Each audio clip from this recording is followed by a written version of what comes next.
What is up, everybody? Brian Mendler back in your life on another edition of the podcast. And today I am super excited to be joined by Emily Paschall from Alabama. It's so good to see you again. And I have to tell everybody in full disclosure, we actually recorded this once already and the audio did not come out well. So we're doing this for the second time in the same week. And I'm excited to talk to you again. How are you? I'm great. How are you? I'm good. It's good to see you. So, what's going on in Alabama? How are things? Oh, things are good if the weather would just be consistent. We have no idea what to wear down here. It's 40 degrees in the morning and then 80 degrees in the afternoon. And I'm like, but other than that, things are good. That's We're actually trucking how I along. like it. I like it like that. I like it cold at night and hot during the day. That's my Yeah. favorite temps. Yeah. So, I Yeah. want to get right into today. I want to get right into the story about Isaiah. You told me a story about Isaiah on the other day when we recorded, and it was just so powerful that I just want to hear it again. Okay, yeah. Just to kind of give a little bit of a background, I have an elementary background. I've taught first, third, and fifth grade. I went on to be a district coach, and now I'm currently an assistant principal in an elementary school. And Isaiah is one of the kids that taught me some of life's greatest lessons, especially in the world of education. And so I was when I was teaching third grade, and he came to my classroom in October in the middle of the year. They had figured out at his other school that he was out of district, and so they made him move schools. And so I get told I'm getting a new student, and I just come bebopping out of my classroom, excited to meet my new kid. And I'm walking down the hall real quick and real peppy that day, and I'm stopped kind of in my tracks, and they tell me, the counselor looks at me like I could tell she was kind of uncomfortable with the situation. And so I'm like, "Good morning, Isaiah. I'm Miss Pascal. I'm so excited to meet you." And the mom looks at me, and she's about 6'4", and I'm 5'4" on a good day. So you can just imagine, the height difference here. And so I'm and introducing myself to him, and she looks at me and she says, "Good luck. He's awful." And I was just stunned that, to hear a parent say something like that in front of their child. And she hands me a bag and says, "There's diapers and a change of clothes in the bag. Let me know if you need me." And so I found out in that moment, that's how I found out that he had toileting issues. He was over 200 pounds. He didn't know how to he didn't make friends. He couldn't keep friends. He didn't build relationships with teachers. And so he just had, and instantly I saw that his home life was a wreck.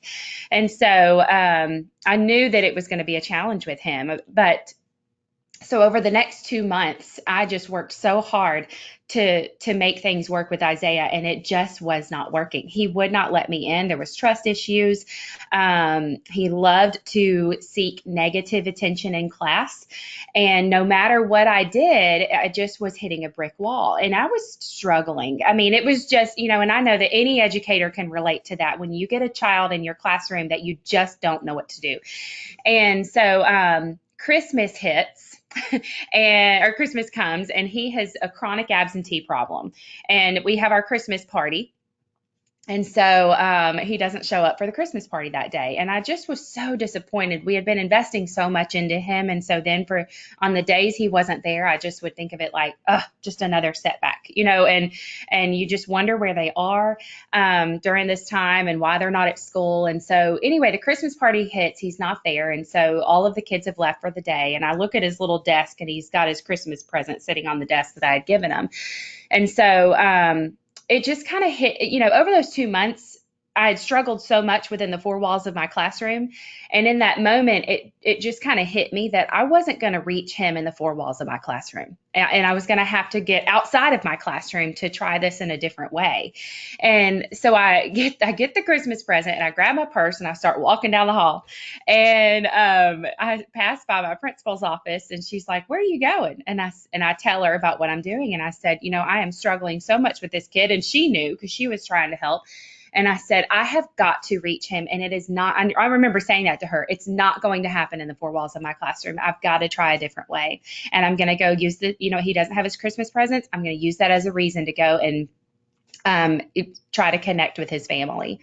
And so she looks at me and she smiles, because in that moment I thought, "Is she gonna tell me I can't go?" Right. And Yep. because she could have. And and looking back when I was a young teacher, me going by myself was not a good idea.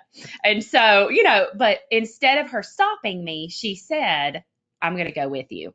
And that was so powerful. And I talk about that in my new book, and I can talk about that a little bit, but it was so powerful that she did that. If you're an administrator and you're listening, you get to create those moments for teachers. It's the fork in the road moment for a teacher to connect with a child, and you can veer it in the right direction.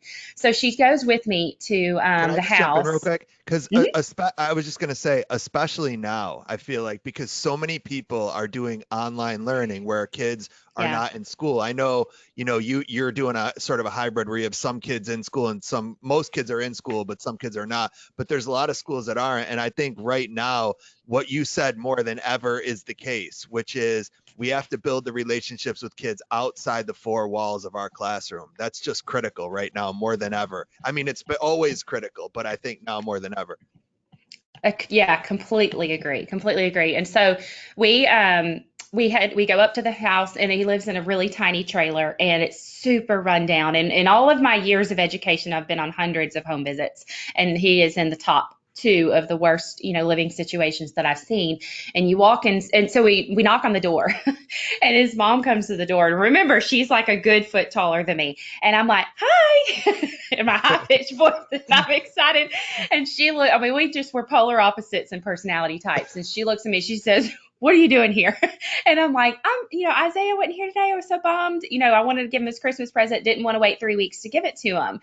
And I said, is he here? And so she lets us inside, but she was not happy that we were there, not happy. And so, because she felt like we were out to get her, like she had done something wrong. And so she lets us inside. The place is a total wreck. There's holes in the walls. There's beer cans everywhere. I mean, you just instantly see this is why Isaiah is the way that he is. And when we know the why, we know better how to attack the situation. And I remember sitting on the couch, and he comes in and he says, Miss Paschall? I mean, he was just stunned, and he says, what are you doing here? And I'm like, hi, Isaiah, I brought your Christmas presents. I missed you at school today. You weren't here. And so we sit down, and he's sitting next to me on the couch, and she's sitting across from us, and she just spends the first 15-20 minutes ranting about him, about how much she can't stand our school, about how, just all of these things, all negative, all negative. And she's shaming him in front of him. And he just sits there, and you look at him, and it's his normal. He's not even hardly fazed by it, which is what makes it even worse. That it just would stun me that he would just sit there like, taking it, and it didn't faze him. And so, we sit there and listen for a long time, and the whole time I'm just rubbing his back because I'm like, I can't believe he's listening to this. This is What was she terrible. But saying? Do you remember what she she was saying? yeah, she would talk about how fat he was. Ugh. She would talk about his toileting problems, how lazy he was. I mean, just constant shaming, and talk about what a behavior problem he was at home, and how, I mean, she would literally say it would just be so much easier if he would go and live with his dad. And he had a younger brother, and the younger brother was definitely favored over Isaiah. And so it's just, I mean, he had no one championing for him in his life, no champion. And so I remember just sitting there and listening to her and thinking, okay, how am I going to redirect this? This is terrible. So I just started talking about, some positive things about Isaiah. And I start saying, about some positive things that I had noticed about him in school. He enjoyed math. Was he my top student? No, but he did like learning about math more than he did anything else. So that I used that as something to talk about, and how he did great in my math class the other day. And I start praising him for that. And then, I made sure, she was talking about his physical appearance that day. So I used that as a reason to talk about how he had a smile that could warm up any room. And, just different things like that to start bringing in positives about her son, because she didn't ever hear it. And so Was she then you start, shocked? What was her when you started doing that? What was yeah. her like facial expression? Like, did she listen? Yes, she did. However, things were so much about her in that moment that it just kind of started to soften her to allow us to see what the real problem was. Mm, Because and that was the pivotal moment. She was just so angry when we first mm. got there. I mean, cuss words flying. I mean, we're just sitting there, I mean, it was rough. It was rough. And But then when I start telling her, I think it was just almost she started realizing, okay, this chick is not here. She's not out to get me. She's letting me know that she likes my son. Maybe I can trust her. Yeah. And so then her walls start to come down and she softens and she starts telling us about her own childhood. She came from a broken childhood. She was repeating the cycle, and just starts talking about all of the things that had happened to her. And then, and you realize in that moment, none of this was personal. And really, she was making it about Isaiah, but it was really her own issues that, she was taking it out on him. And so she just starts opening up about how hard of a time that she was having with, one, a lot of what she had been handed in life, but two, what she had chosen. And you couldn't help but feel compassion for her, regardless of why it had happened. You would be. I was filled with compassion for her because she was so broken. And so by the end of that, she ends up in tears. I mean, just talking about how she wants things to be better in her life, but she doesn't know how to be better. And so by the end of that, we ended up, what started out her cussing at us, yelling at us, not happy that we were there. What are you doing here? By the end, we were hugging, and she had hugged me, and she just said, "Thank you, thank you for caring enough to come up here and talk to us, and thank you for caring about my son." And Wow. and so and I told her, and I just remember telling her, I'm here to help. Like, I want to work with you, not against you. And so anyway, Isaiah was able to see in that moment, whoa, like nobody's ever done this before. Nobody's Yeah. ever done this for me. Someone is trying to champion for me. And I really truly think, and I'm not saying that to build myself up or my principal, well, my principal was awesome in that day, but he had never experienced that. And so if you've got that kid who's never had a champion, that is your opportunity to step in and be that person. And so I remember in that day, in that moment when I was leaving, every single day I told Isaiah I loved him. Every day. But I never heard it back. And I don't force kids to say it back. If they don't want to say it back, why? Then they don't love me and I need to do something about it. Or But adults. anyway, so yes, exactly. Nobody's forced to say I love you. Let's be clear. Yeah. So I gave him a hug that day and I said, Isaiah, I hope you have a great Christmas. I can't wait to see you in 3 weeks. I'm going to miss you. And he said, thanks for my Christmas present, Miss Paschall. I love you. And he said it. Oh, I can't even hardly say that without crying. But Yeah. he said it that day for the first time. And that was just in that moment I knew he trusted me. And I Yeah. knew it was going to be different when we came back in January. And it Yeah. was. And was he perfect? No. For the rest of the year, he was not perfect, but he made progress every single day. And he desired to be better. And he desired to succeed in my classroom. And he was intrinsically motivated to make improvements in his life. And it wasn't out of compliance, because I am out on compliance with kids. I want them to desire to be better, because that's when it's going to stick. And so it was such a pivotal moment for me as a teacher to see that so often. And yeah, like you said, right now, we don't even have a classroom. And so we're not even in the four walls of a classroom to build relationships. So sometimes we're going to have to take it to the house to go and to connect with a kid. And so, yeah, huge moment for Agreed. me in education. Agreed. And one of my favorite lines is, if you, to reach kids no one else reaches, you have to be willing to do things no one else is willing to do. Mm, And it's pushing ourselves so far outside of our comfort zone. And I think what you did would be uncomfortable for a lot of teachers. I think a lot of regular teachers would kind of go, whoa, like you went right to this kid's house. I want to back up though to when you first saw him. You said he was a third grader, 200 pounds, and she hands you diapers. So in that moment, you realize that he's not even potty trained. mm-hmm. Yeah. So what do you do? Like, if I'm a teacher and I get a situation like that, it's okay, one thing to build relationships. What about in that moment? Like, what did you do in that moment? Yeah. I mean, the Other than thing look at about the him, sky and go, oh Lord. yeah, well, I mean, because the thing is, so much of it with him was he just, he chose that. Chose it. He, Got it. I mean, to be honest, and Okay. he just he didn't have a desire to have good hygiene. He didn't have a desire to clean himself up. I mean, it's just Yep. he didn't have a desire to learn academically. He didn't have a desire to build relationships with kids or adults. I mean, everything under Maslow's hierarchy of Yep. needs, he was like 911 emergency in every single category. And it's just, yeah, what do? You just, every single day, you drop back and punt and you try to connect with the kids so that they have a desire to be better. Because if they don't desire to be better, you're going to get compliance and it's going to last a little while and it's going to be out the door when summer hits. And And that's what you so, saw. So that's what you saw. You saw that from him. Like as the year went on, did you see the desire improve? yes. Yes, absolutely. So before Christmas, we had an IEP meeting, where we talked about a behavior plan and like a toileting plan and things like that.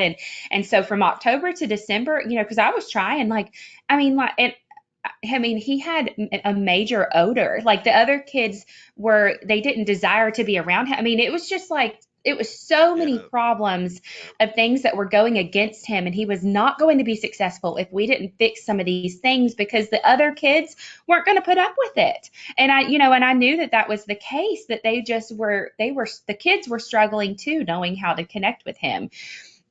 So from October to December, we tried to make a plan, behavior plan, and things like that. But I knew that any improvement that we made from October to December was compliance.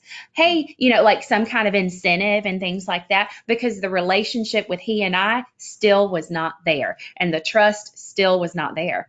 So let's talk about that though, when you say compliance. So, because Hmm. I think, when kids are being compliant, you're getting the desire in that moment, but it doesn't often last long term, right? The goal Hmm. is for a behavior to last long term. And I think that's one of my major issues when people talk about tickets and stickers and tiger bucks and giving all Yeah. the stuff to kids is it will get you better behavior in the moment. But what about when you're not there to give that stuff, right? Isn't that really the goal? The goal is, I always say the goal is better behavior when I'm not around, right? I want kids to behave on the playground. I want kids to behave in the lunchroom. I want kids to behave on the bus, right? I want kids to behave in all the places where I'm not, and Hmm. the goal, and I think sometimes we seek, as educators, we seek compliance. We just want the kid to start behaving because in that moment it's better for us. But I think really the goal is long-term Hmm. behavior.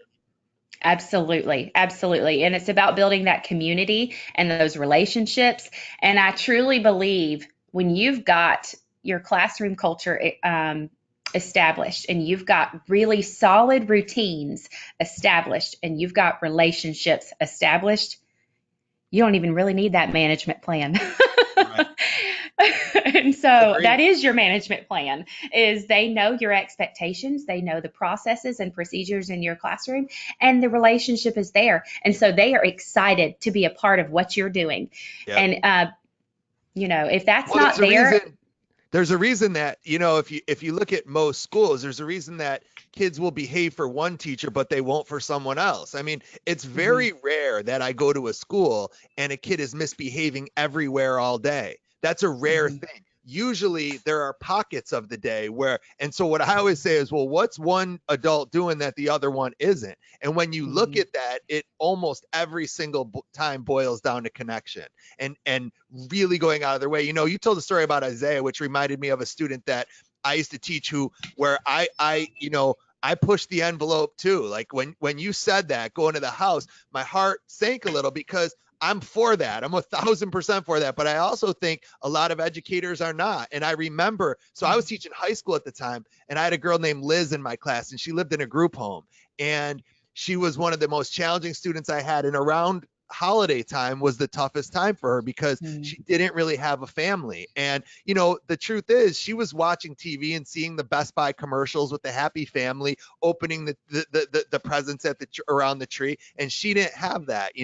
And my mother, who was a teacher for a long time, said to me, she said, why don't you invite Liz over for Thanksgiving dinner? And I said, now this was a kid who literally sometimes she would walk in the room and sometimes punch me, which what I learned was she punched me because she liked me. What she had learned was the only form of affection that she ever saw between her parents was them hitting each other. And so in Mhm. her mind, the way to show someone that you cared about them was to hit them. Right. And so Mhm. my mom said, invite her to our house. My mother was hosting Thanksgiving dinner.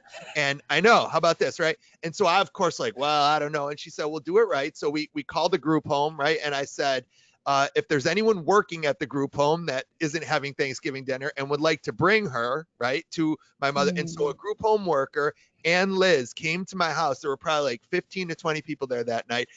Liz sat at the end of the table with my mom. I barely even talked to her. Like I talked to her a little bit, but she sat kind of. When I tell you this girl was as well behaved as a human being could possibly be that night, right?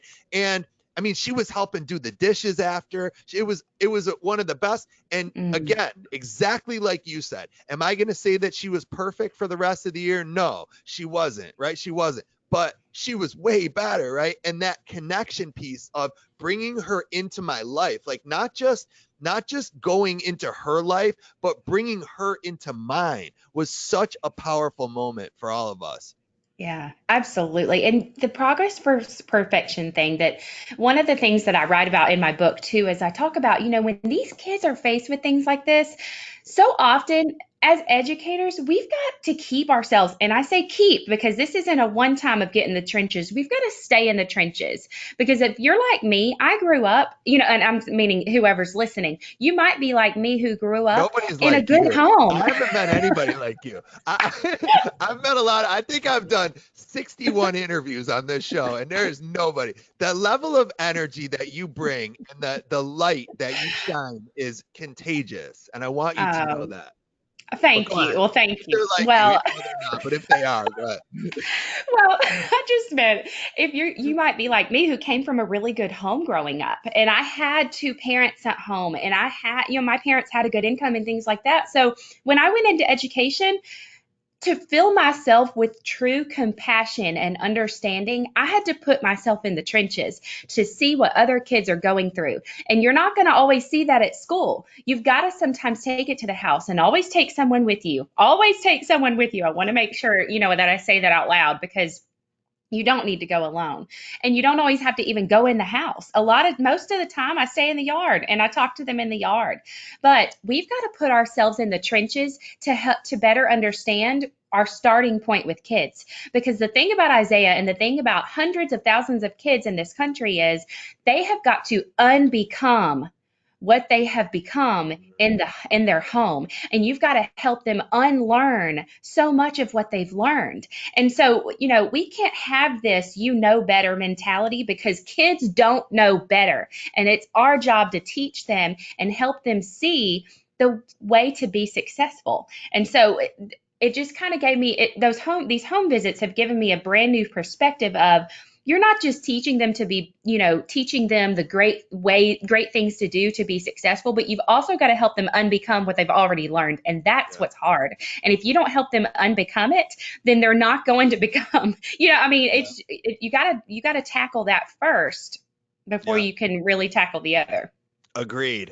And that's a really hard thing to do. And it takes work, right? It takes going out of our way. It takes, going to places that I think a lot of people are unwilling to go. And, but that's what it takes to reach kids. And Yeah. and look, a lot of the kids that you and I are talking about, Liz in my class, I'm guessing Isaiah, they've been conditioned not to trust adults, right? In their Yeah. mind, adults are going to hurt them, adults are going to harm them, and so they have a tremendously thick guard up around them. And Yeah.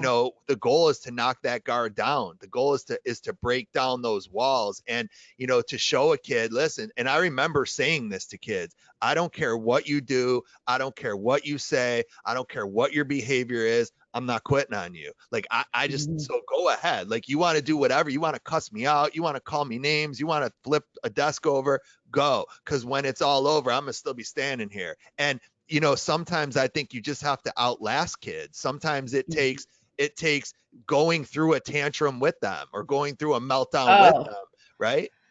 Oh, yeah, I've got one from the other day. I didn't tell you this story the other No, day, no. but we've got we've got a student that has been diagnosed with ODD and ADHD, and just it struggles with defiance. And so um, I'm 5'4", so with a fifth grader, sometimes I've got to be really I've got to have really good timing on when I'm going to choose these moments with a older child. And so because of their size, and because I want to be able to get through to them and help them, and we're going to hash it out together, and they're going to see that I'm going to be there with them through whatever they need to get through, so that we can move forward and reach success.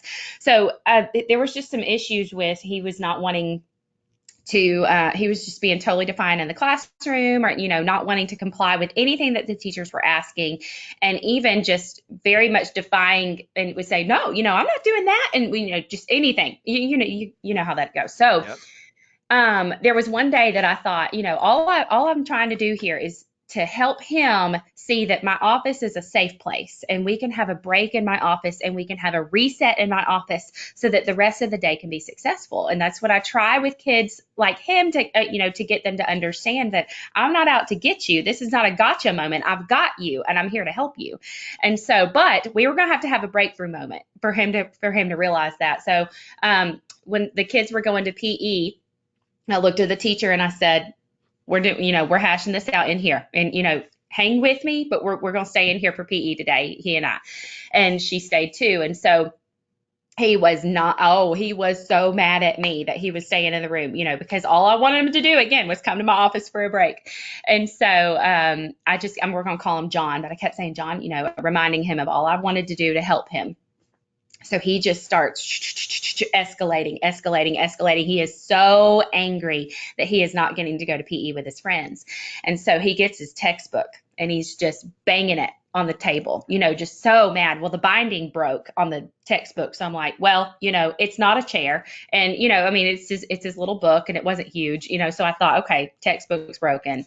And if he's going to fixate on that, that's all right, because it's not a table or a chair, and it's not me. So he is just starting to rip out the pages in the textbook. And I'm just standing there, and, and I'm just calm, unemotional, letting him go, because he needed, if that's what he needs to do is rip out some papers, great. Because if that's what helps us build a relationship, I don't, that textbook can be out the window, and he can learn on an online textbook for the rest of the year, or whatever we need to do. So he is just ripping the pages out in a panic, because he's realizing that he's not going to get control of this situation. And so I just, every once in a while, will remind him, John, just remember, I am here to help you, and I want to help you get a reset, and I want to help you calm down. That is my job. And he just panic. So anyway, people or listeners are going to think I'm crazy, but eventually, I'm kind of to the side, and I'm watching him. Oh yeah. And I'm to the side, and I'm like, John, just remember, I want to help you. And so then I realize in that moment, he looks at me and he starts to get emotional. And so he let me hug him, and we're just sitting there hugging. And I'm like, baby, I love you, and I want to help you. Let's go to my office and just calm down and talk about this. And I said, you can listen to music, whatever you need. No, he starts back again, ripping the pages. And so I go to him, I'm like, okay, that's fine. If you need to rip out pages, I'll rip out pages with you, baby. And I just start ripping the pages out with him. And I'm like, it's okay. I'm here to help you, just letting him know. And he just breaks down. And he finally knows in that moment, she ain't gonna, she's not gonna do anything crazy to me. She really is here to help. And his trust issues, the walls are finally starting to come down. So then he drops the book, he starts crying, and he just opens his arms, and he just lets me hug him. And I just am standing there, and I'm like, you could just feel his heartbeat. And so I just say that to say, these tantrums, that you're talking about, and things that kids are going through, we have to be in the trenches with them and help them through that, and let them see, in that, I couldn't say in that moment, put that book down. No. That's not what he needed to hear. That escalates, right? Yeah. He just needed to see in that moment, nothing's going to get her, all she's wanting is to help me, and nothing is going to get me undone in that moment. I'm not going to let a kid see me lose my mind over the fact that a textbook's being ripped up. Yep. And that textbook was not the most important thing. Yeah. And I think sometimes people confuse the definition of the word classroom management. To me, Yeah. classroom management means that I always stay in control of myself. It doesn't mean Hmm. that the kids are always behaving. And I think some teachers in their mind, the thought is, if these kids are misbehaving, I must not have good classroom management. And I don't think that's the case. I think there Hmm. can be times where kids are misbehaving, but you still have Yes. good classroom management because you always really control the only person you have control over, which is yourself. What Mhm. happened? What was the underlying thing with that kid? That With his he didn't have the right pencil. John? I mean, it was very, very minor. It was something very, very minor. But he had not been in school for 7 months. And he needed structure. And this is one of the things that we see all the time on social media of social and emotional issues. And, the kids were going to be facing when they came back to school. And it was textbook. Yeah, Not, I didn't mean to use the, textbook, you yeah, tore I it down, got it. but textbook of the social and emotional. I mean, he was Right. having to readjust to being in school. And it was just an everyday thing of him wanting to resist the structure, wanting to resist any type of authority, just Yeah, in the classroom and things like yeah. that. And it was just a daily struggle, but we got through it and hadn't had a single problem ever since. And, You I know, mean, he's just, Well, and I was going to say, just it makes sense, right? It makes sense that we're seeing behaviors like this all over the place now because if you look at what we did to kids back in March, right? And again, I'm not really making a judgment on it right now, but mhm, I mean, if you just look at it, these kids went to school on like a Thursday and their teachers said goodbye, have a good day, see you later. mhm, And then a lot of them, they never saw them again, right? Overnight, we took away their schools, we took away their teachers, we took away their grandparents, we took away their friends, we took away their playgrounds, we took away their sports, we took away their music, we took away their proms, we took away their graduations. Like we mhm. didn't even hesitate, right? We took it all away from kids. And this notion that they're just going to come back and trust us is crazy, right? The truth is, Absolutely. I don't even trust us. Right? Like I'm an adult Mhm, and I'm like, I look at, you met my kids last time, right? I have two elementary school kids here and I send them to school every day now. Literally, when they walk out, I say to my wife, okay, we have another day in because I'm just waiting for them to shut it down again. And my point is, I don't trust it, right? I don't I know. trust the entire system right now. And if I, as a relatively stable adult, don't really trust the system, then why on earth would a child trust it, right? And I so the know. level of work that we have to do, it's a whole level, it's a level that I feel like most of us as teachers, we've never really had to go to. We've never really had to go to because we've never really been in a time like this. I don't Yeah. know. I know, and that was something that our staff really, really struggled with in March. I mean, it was March 13th, and we tell the kid we thought we were just getting out for 2 weeks, Yeah. and so I mean, we just were kind of pushing the kids out the door because we found out at the last minute, and then all of a sudden we're not going back to school. And I mean, that night I was getting texts from teachers. What are we going to do, Miss Paschall? What now, Miss Paschall? What now, Miss Paschall? I mean, they were just in a sheer panic. And this is one of those moments, like I told you about with Isaiah, of I'm the administrator and this is a fork in the road. What is this pandemic? What is this going to do for our school's culture? Because here's the thing, circumstances, they don't make or break a culture, they reveal it. And so we were at a fork in the road in March, and I'm thinking, okay, what are we going to do? I don't know, but we got to figure it out because we can't sit at home and just make a paycheck for 7 months and do nothing to help these kids. And so we get, as many as they wanted to got together one night, and it was just one evening before our state had totally shut down. We weren't even wearing masks yet at this point. It was just so early on, and we all get together and we're just making a plan because we know that we're not going back for a while. And so we have teachers that it was just incredible to see how everything came together. But one of our teachers started making videos, doing directed drawings for the kids to be able to do online over the next few weeks. We have another one of our bus drivers started doing virtual field trips on her farm. And, I mean, we just had, and we Cool. were blasting stuff out on social media because here's the thing, even though our school was shut down, we kept on asking each other, what are we going to do to get kids back in the building? Because our number one fear was that we didn't want people to get content with learning from home or being at home. We wanted people to be busting through the doors to get back in our building. And in order to make that happen, we needed to have kids, parents, teachers and the entire community carrying the banner for our school. And so we started just blasting stuff out on social media. We did those things. We did drive-by parades. Our bus drivers made a route for us so we could drive through the community and do a parade. We had like 60 cars of teachers just going to see the kids. And we had the streets lined up with kids. It was just like one of the best Wow. moments that I've Yeah. ever had in education. And the other thing that started happening was our teachers started doing home visits every week because they knew that they needed to stay connected to their kids. And the teachers here were not, that was new for them. They had not done that before. Most of them had not done home visits. But they knew that that was what it was going to take to stay connected with our kids, to see some of their faces, because sometimes we need to see their face to know that they're okay. We can't always trust the parent Yeah. to know that kids are okay by just a little text message of they're doing fine. And so over the course of 2.5 months from March to May, our school went on over 1,000 home visits to see our kids Amazing. just to stay connected. And How so, many did you yeah, go on? How many of those thousand oh, were you on, would you say about? I went usually with one class. I went with one teacher every week, so it was an entire class. So hundreds, Hundreds. probably 200 home visits. I'd Yeah. say I just Wow. hop in the car with the teacher and tag along. I'd be like, "Hey, can I come with you this week?"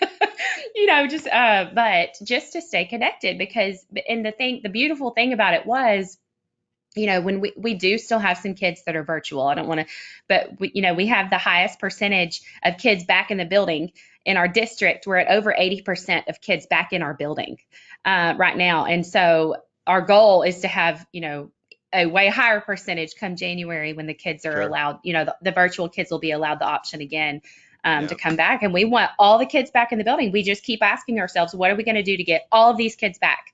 That's got to happen. Do you think you'll get that? Do you think I Mhm. do. Like I look at it just where I live and it was the same thing, right? You kind of had to pick what option you want to take. And I know a lot of people who picked that they wanted 100% virtual. And within like 3 weeks, they were like, I wish I was sending my kid to school. Almost every single one of them. Yeah, we get phone calls every day. Really? Every day. Yeah.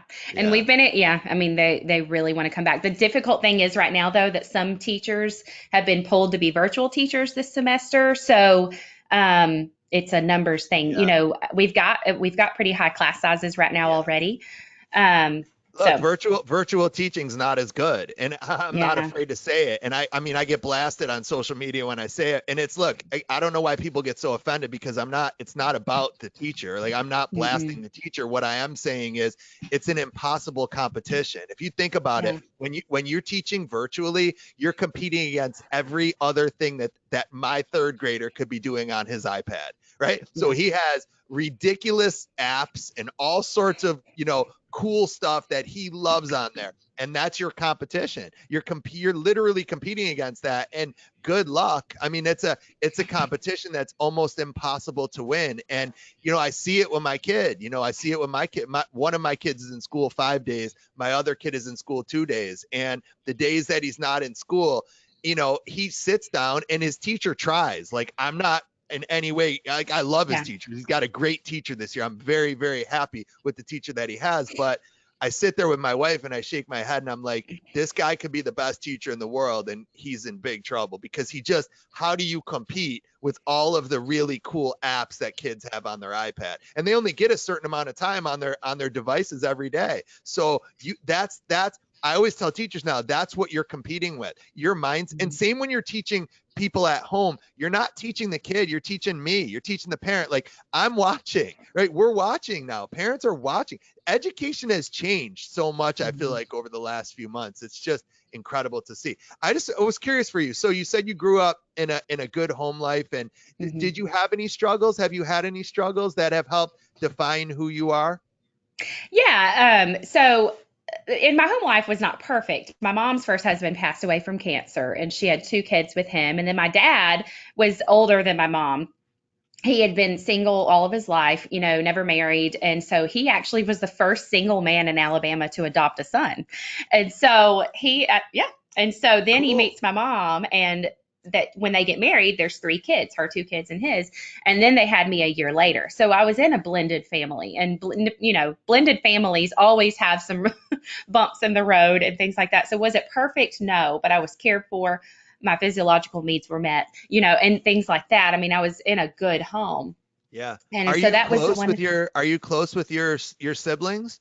They're a lot older than me. Like my brother is 14 years older than me. My other one's 12 years older. My sister is 6 years older. So my sister and I are closer just because we were in the same home, growing up. But by the time I was in like first grade, my brothers had moved out, So, I mean, Yeah. yes, we get along and things like that, but not super close because they don't live near me. And I just haven't been around them consistently most of my life. But that was so yeah, those circumstances have shaped me into who I am today. But my most pivotal moment, and I talk about this in my new book, was Eyes on Culture, correct? Is the name yes, of your book? Eyes on Culture, Multiply Excellence in Your School. And I just kind of talk about, I open it up with my own pathway. And I talk about how, things had been, and I don't say this like I've had a perfect life or anything like that, but I had never really faced anything in my life that just broke me in half. And after being married a few years, had not had any kids and were struggling with infertility, and find out one day that the door was just slammed shut, that it was just not going to happen, with being able to have biological children. And that was what broke me in my life. And we all have our thing, and that was mine. And I just struggled. It was just like the thing I had always anticipated for my life that was slammed shut for me, and it wasn't going to happen. And so How old were it, you when you found this out? Like, were I you was married about and you said you were 25. three Yeah. years into marriage? Got it. Yeah. Yeah. A few Y'all years get into married marriage. And young so down there. no, yeah, it must be a Southern thing. It So is. I got married at 22. So Wow. anyway, yeah, but it just shattered me, and I Yeah. struggled with that. And so I remember I had a student that year, and I'll call him Michael, but he had his own brokenness in his life. And when he was in first grade, his mother had been killed in a car wreck, and then he went to live with his grandparents. And then his grandmother dies when he's in second grade. And so, just man, I mean, and he was in poverty. And it was just, I absolutely loved that kid. And I just felt this connection with him. And I would watch him that whole year that I taught third grade. And I just kept thinking, if only I could change his circumstances. And I wanted to take him home. And I was having my own issues, my own emotional issues, and I Sure. wanted to help him, but I couldn't help him in the way that, that I wanted to. But that was when my heart started being shaped, thinking, maybe not him, but there's someone that you can help. And so, started considering adoption. And so then a year later, long story short, year later, we ended up adopting a little girl, and she's Mm. 3.5 now. She'll be 4 pretty soon. But yeah, so we got to adopt her as a newborn, and just that whole, um, I talk about this in the book too, but just her birth mother. I mean, like she is just. In the book, it's in the last chapter, I talk about being a merchant of hope, and I talk about who my merchant of hope is, her birth mother.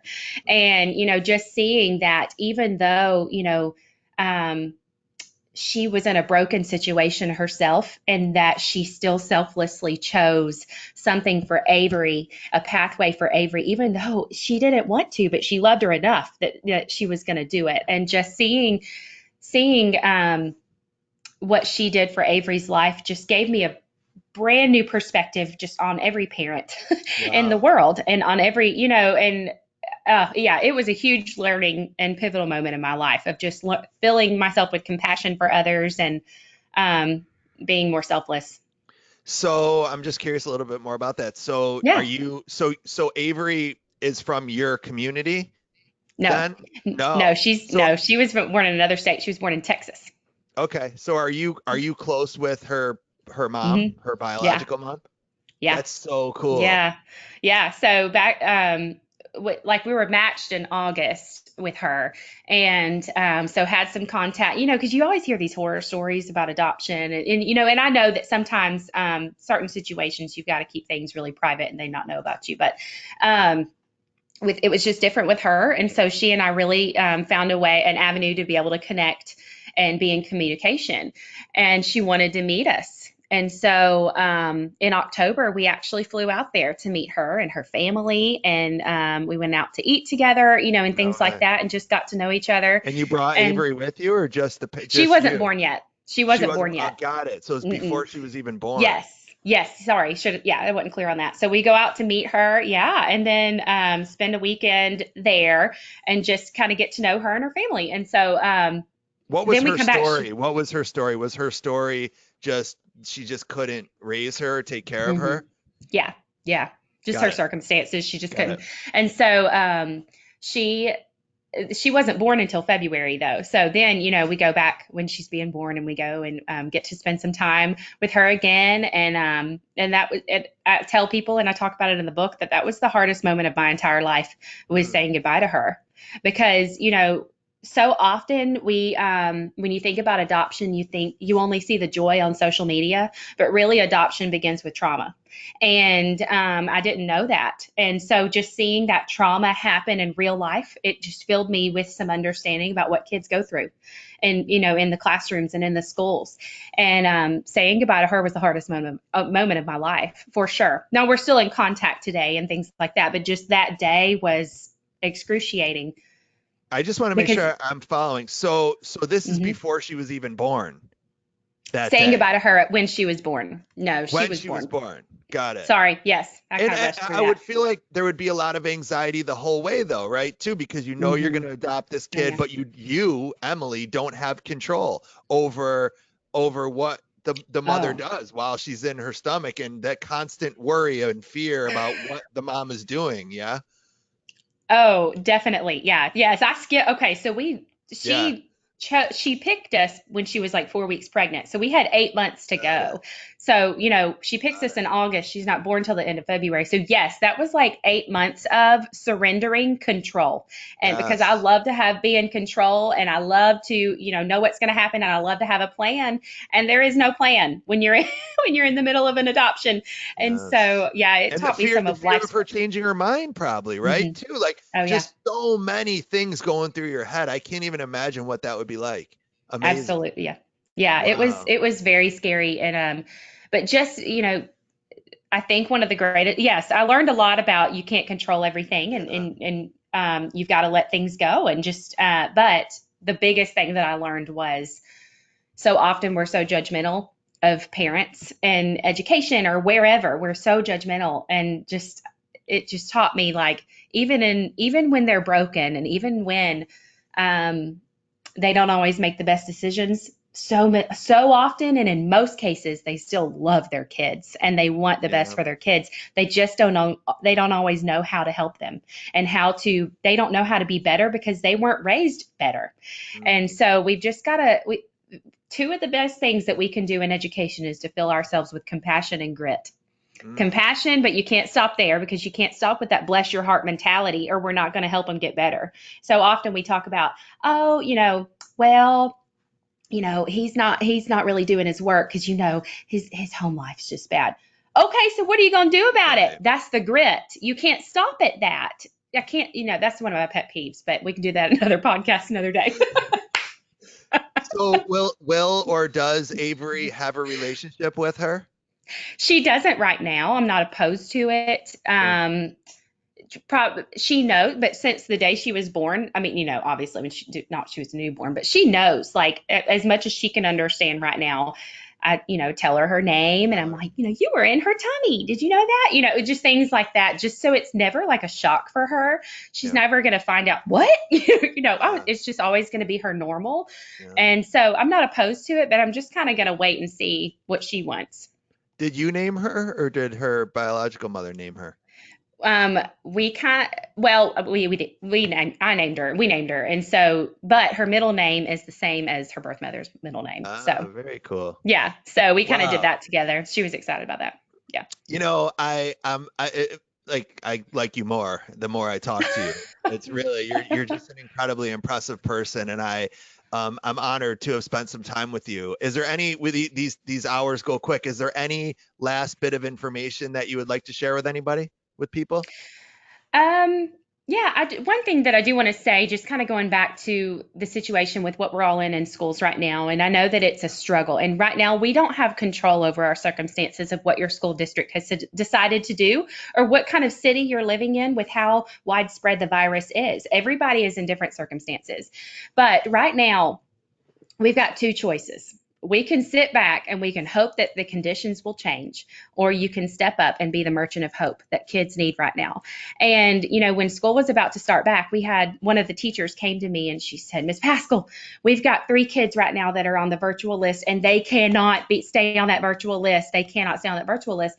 Well, these kids weren't even on my radar. I mean, they came in dressed every day. They had snack money, things like that. So I just didn't realize that they were like going to be a red flag of kids staying home even longer. So she's like, will you please go with me to their house? And I'm like, okay. And so she lets the parent know that we're coming, to talk to them. And she had come up with something that she was going to bring the kids. That was her excuse for going to the house. And so we go and talk to the mom and we start asking her, what are you planning to do? And she was like, I'm doing virtual.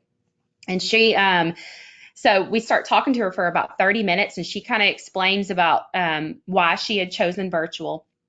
And her reasoning was that she just was so upset about the kids having to wear the masks was why she was going to continue virtual. She was angry about it at the time. And so after but when we get there, so I told you, Isaiah is one of the worst home living situations I've seen. This is the other.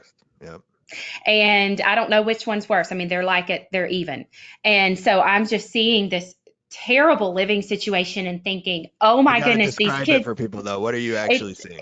It's a trailer. It's totally run down. You can't even get past, you can get about 8 feet into the driveway.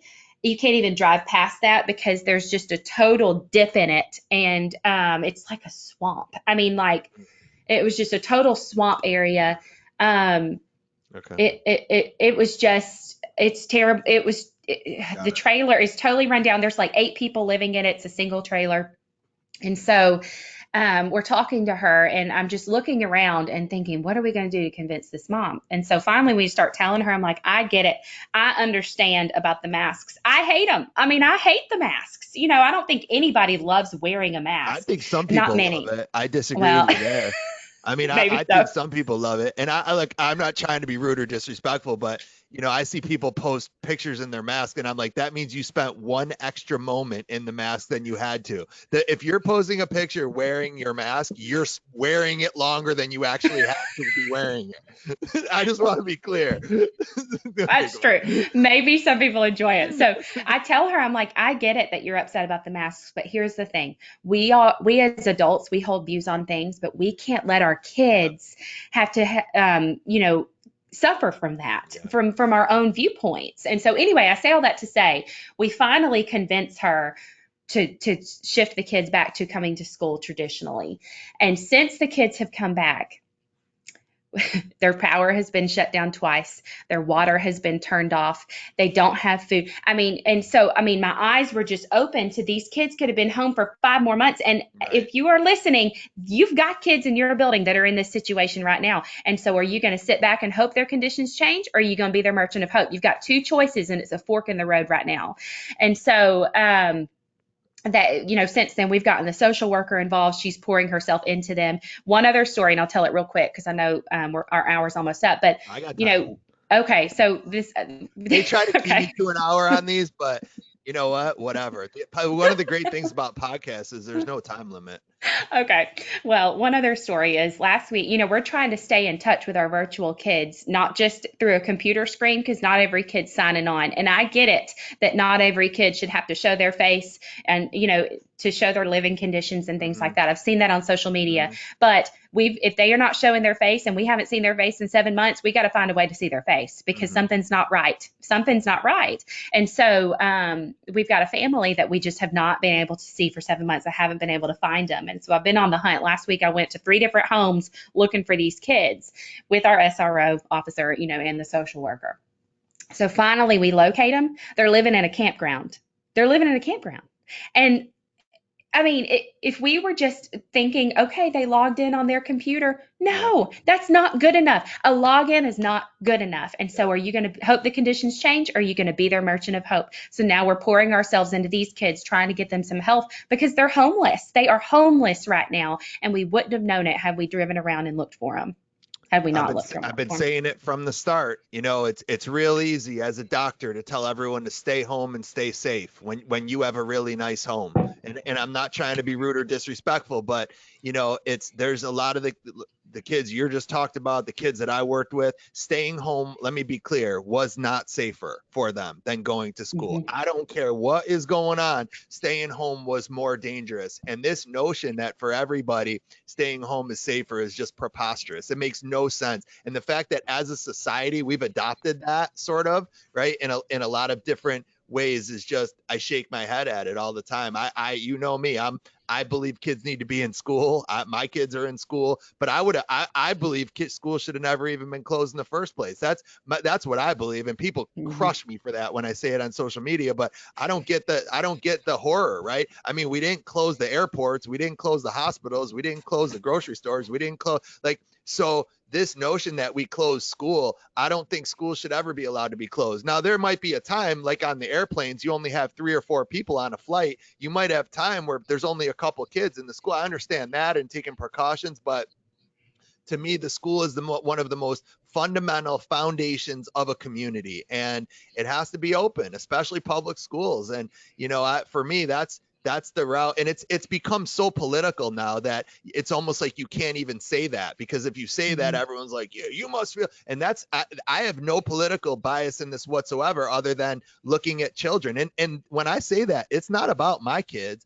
Right? It's not, Hmm. and I mean that sincerely. Like my kids, the ones that are upstairs, they got two parents, both of them that are home, right? They got private music lessons and private golf lessons and private dance lessons, and two parents working with their academics, right? I'm not talking about this for my kids. My kids are going to be fine. I'm talking about it for the ones that you talked about, for the Isaiahs Hmm. of the world, who school is their foundation. They need school for love and for caring and for hope and for food and for basic needs in their life. Hmm. And you know, I'm like you. We got to get back to that as soon as possible, and I hope we never go back to where we were. That there should Yeah. be. I'll vote for anybody who says that we will never close schools again, because that's what I believe, and I'll take my chances. You know, that's. Mhm. But you know, everybody's different in that realm. Before we wrap up, I just want to tell everybody, and I'll actually tell you, since I want to tell everybody a couple things that I'm working on. I'm really excited about. So, I've had a little more time on my hands than I normally did. Last year, I did 138 staff development days last year, so I was probably as busy or busier than just about anybody doing that job. And I often at workshops would have people come up to me and they would say, listen, I'm an expert at what I do, right? I do this. I train teachers in my school. I do it on a local level, but I don't know how to grow outside of this. So I've actually developed and designed a course where I'm going to be teaching people the ins and outs of how to become an educational consultant. And I'm talking about every possible detail that you could ever imagine. I'm talking about the contracts and setting up your business and understanding insurance that you have to have when you go into in school, which most people don't understand about. I'm talking about how to hook an audience, right? How to make eye contact with people in your audience, but don't hold it for too long, because if you hold it for too long, you'll make somebody feel really uncomfortable. Hold it just long enough so every person in the room believes you're talking directly to them. How did literally every step. I've been working on this now for about 3 months, and I will be unveiling it in about a little less than a month. So I just wanted to tell all my listeners, for those of you that have asked me, now you have an opportunity. I'm going to do cohorts. Each one will be limited to probably about 25 people. That's about it. And it's going to be a 6 to 8 week course. So you can do it asynchronous. What's it? Asynchronous learning? I was where they do it on their own. I think it's called asynchronous. You can do it on your own. Or there'll be another option where I'll be on with you weekly. So I'll be doing weekly, you know, Zoom sessions, and it's just something to watch out for. So keep an eye on that if you're interested in learning how to really get yourself into educational consulting on a bigger, higher level. And whether it's you want to make a little more money by working one day a month, or you want to do 138 like I did last year, you know, I'm going to kind of take you through the process. So, interesting. Awesome. That's Cool. awesome. Yeah. Congratulations. All right. Yep. So I'm excited about that. So just follow me on social media and you'll be able to find all the info. Emily, how can people stay in touch with you if they want? Yeah, so I am on Twitter and Instagram and Voxer, and my username is the same on all of them. It's Emily A. Paschall. And again, I did just write my very first book. It's called Eyes on Culture: Multiply Excellence in Your School. And it talks about how, not only do we need to live our own excellence, but we've got to spread it in others. And we've got to be multiplying our excellence in others. And that's what the book's all about. It's filled with stories and how to's and processes you can put in place to be successful as a teacher, as a coach, or as an administrator. So check it out. And part of my course, actually, this might have been good for you to go through, although I know you went with Jimmy, who's a good friend of mine. But part of my course talks about the ins and outs of book publishing. I've written 7 books, Ah, and I've done them. I've done a couple with ASCD. I've done a couple. I've self-published a few, and I literally take everybody through what the pros and cons are for every publisher and what they'll give you, what to look out for. Right? Do you own your content? Do they own your content? A lot of times when you go with a publisher, the publisher ends up owning your content, which then if you want to, there's just a lot to it. So that's part of it as well. Awesome. And they can get your book on connected.org, right? Or on yes, Amazon, correct? that's right. Yep. Yeah. And I highly recommend you following Emily, because even like, okay, one of the things I love about your Instagram is that you just bring happiness. And I like that. Like, you smile and Mm-hmm. you dance, and you have this energy and this light about you that's really contagious. So I've loved spending, my week talking to you this week 2 times. It's been really fun. Although I Absolutely. have to say, I feel like this one was a lot better. I learned a lot more about you, and Yeah. it was really great hearing about Avery. We didn't really talk about her in the last one we did. Yeah. So thank you Yeah. so much for joining me. I appreciate it. Thanks for All having right. me. I loved it. You're welcome. So everybody else, don't forget to rate, don't forget to subscribe, don't forget to download, shout us out. So if you listened and you like this, just tag us on Twitter, tag us on Instagram, tag us wherever you can find us. I will be back with you same time next week. Until then, I say peace. I'm out of here.